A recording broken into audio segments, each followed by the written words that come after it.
तो गाइस जैसा कि आपको पता होगा बोबो गैलेक्सी विंडारा आर्क में बोबो एक वॉरियर बन चुका है और उसके पास जो ये आर्मर है ना, ये कोई नॉर्मल आर्मर नहीं है। और उसी की वजह से आप लोग ये देखो वो कितने भारी चीज को कितने आसानी से उठा पा रहा है। और यही नहीं, बोबो इस आर्मर को पहनकर अगर अपने किसी भी एलिमेंटल फॉर्म में आता है तो उसके पास उसी एलिमेंटल फॉर्म का स्वॉर्ड आ जाता है। एंड एनिमेशन में तो आपने सिर्फ दो ही एलिमेंट का स्वॉर्ड देखा होगा, एक बोबो साइक्लोन का एंड दूसरा बोबो थॉर्न का। बट मैं आपको बता दूं कि कॉमिक में बोबो के सभी एलिमेंट्स के पास अपनी अपनी तलवारें थी और सभी तलवारों के पास अपने अलग अलग हमले थे। तो गाइस क्यों ना आज की इस वीडियो में हम उसी के बारे में डिस्कस करें।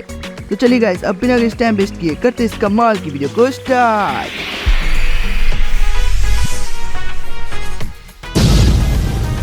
तो गाइस कॉमिक में बोबो के आर्मर के साथ ये भी रहता है और इसकी खासियत ये है कि बोबो जब भी अपने किसी भी एलिमेंटल फॉर्म में जाएगा ना तो ये उसी एलिमेंट के स्वॉर्ड का फॉर्म ले लेगा।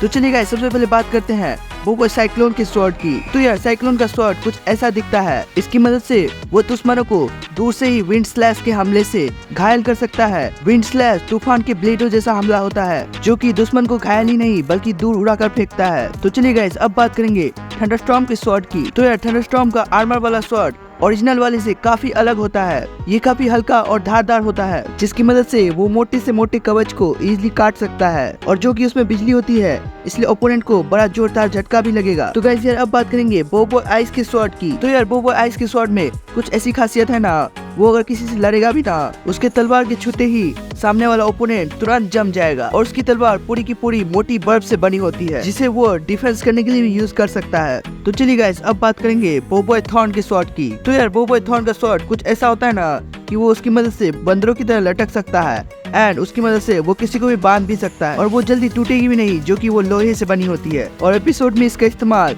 बोबो ने चाबुक की तरह भी किया था। तो चलिए गाइस अब बात करेंगे बोबो अर्थक्वेक के स्वॉर्ड की। तो यार बोबो अर्थक्वेक का स्वॉर्ड काफी ज्यादा मोटा होता है और भारी भी। इसकी मदद से वो किसी भी मोटे से मोटी चीज को तोड़ सकता है और वो भी एक ही स्लैश में। और तो और वो उसे बैट बनाकर छक्के भी मार सकता है। तो चलिए गाइस अब बात करेंगे बोबो ब्लेज के स्वॉर्ड की।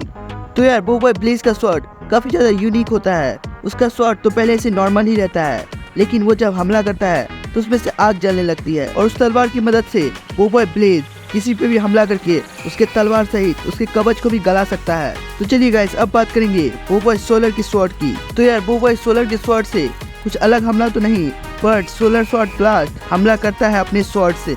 और इस स्वॉर्ड की खासियत ये है कि वो काफी जल्दी इस हमले को कर सकता है। तो गाइस अगर आपने इस लेफ्ट वाली वीडियो को नहीं देखा है तो अभी क्लिक करके देख सकते हो, वरना इस राइट वाली प्लेलिस्ट को भी देख सकते हो। तो मैं मिलता हूँ आपसे ऐसी किसी और इंटरेस्टिंग वीडियो के साथ में, तब तक के लिए बाय बाय।